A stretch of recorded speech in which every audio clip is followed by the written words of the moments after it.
Sa kanya, Mr. Maravillas, ano yung mga mainit na balita ngayon?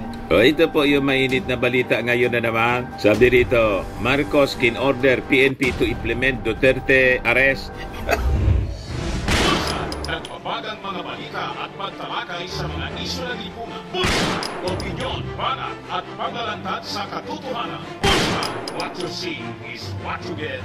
You decide. Igawan niya talaga, Mr. Maravillas, yung mga balitang siguradong ikakapraning na naman ng kampo ni,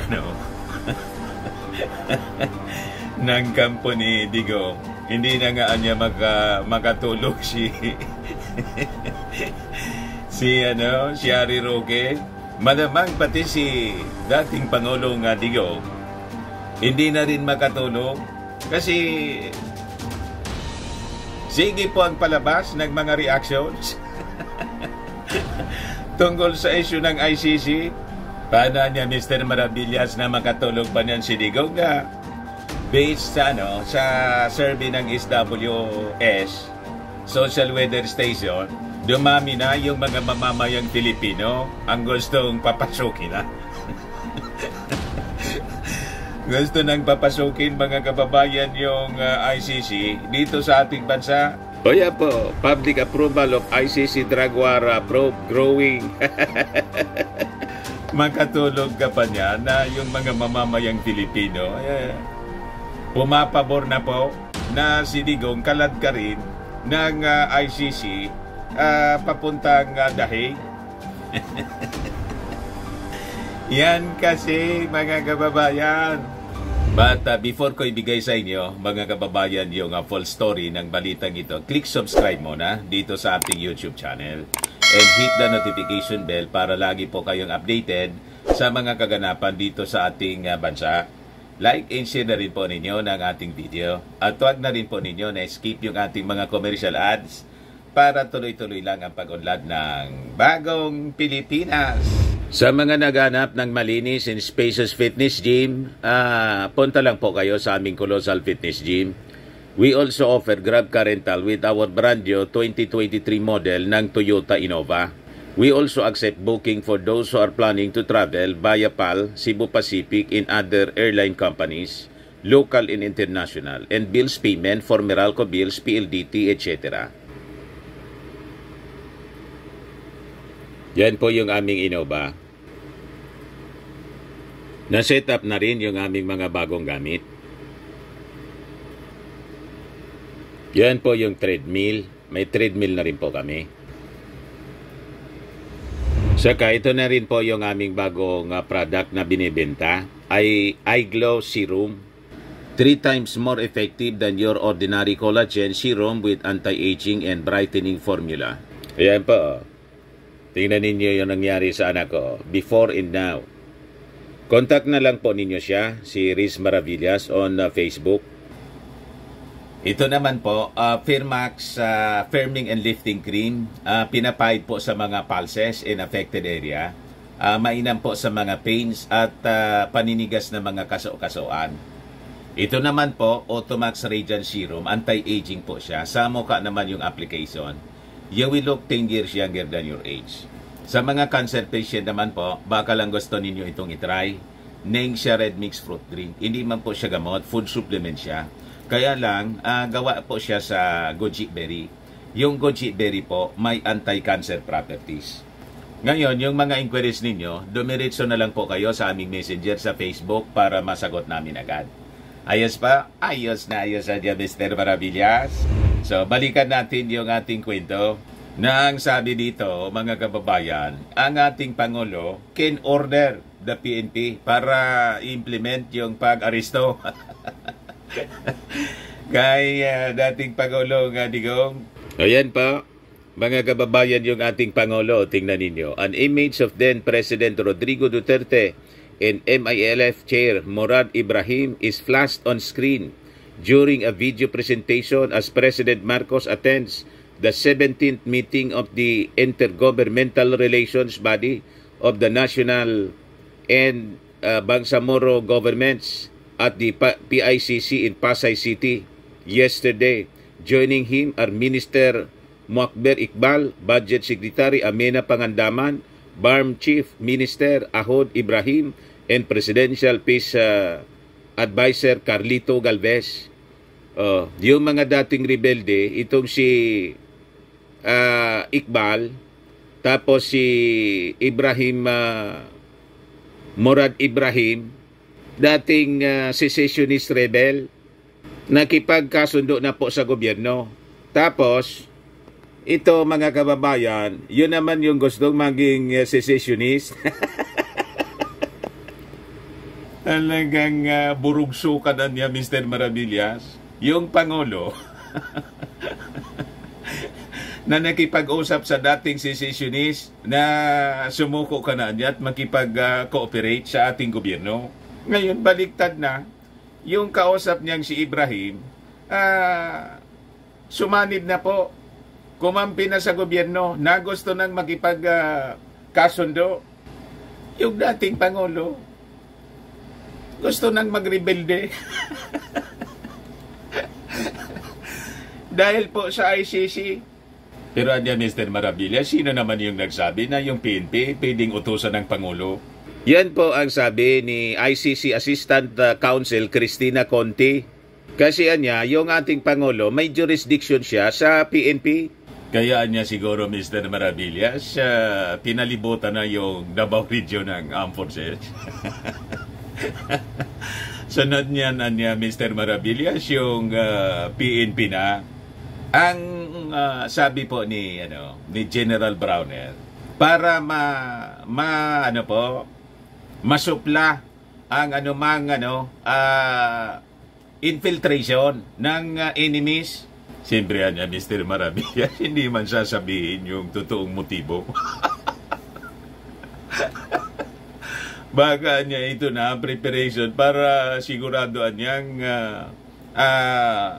hindi magkakatakas. Pwede naman pong kausapin niya yung barkada niya si Gibbs, yung may-ari ng universe. Pwede silang mag-migrate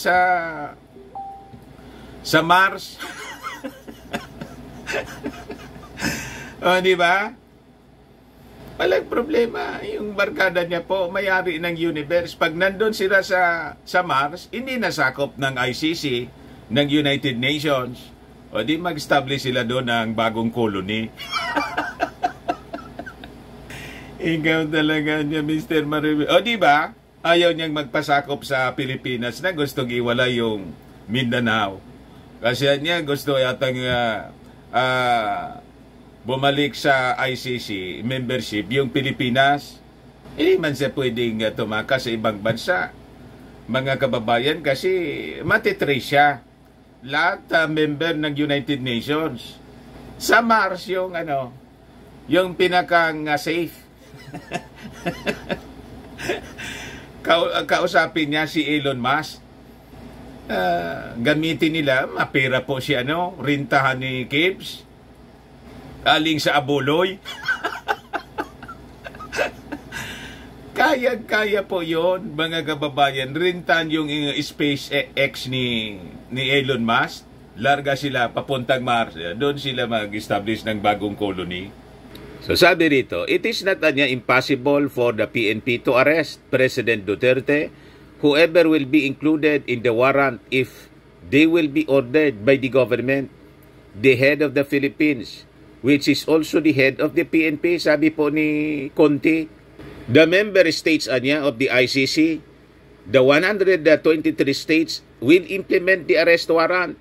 Even the PNP is not absolutely compelled, but the Philippines has a standing agreement with other countries, with Interpol, where the arrest warrant will be caused. It is called an international warrant of arrest. Tapos, sabi nga, you can run but you cannot escape. So nakita ninyo kung ano yung pinaghugutan ng takot ng mga Duterte, kung bakit sila na paranoid, hindi na makatulog. Kaya tumawag si dating Pangulong Digong kay Roque, nadamay si Roque, hindi makatulog. Sabi niya yun. So sabi ni Conti, I think in the international front, Marcos needs to show that the Philippines complies with the international ruling just like when we filed the case before the arbitration court involving the West Philippine Sea. Oh, you see, naugnay na po sa West Philippine Sea.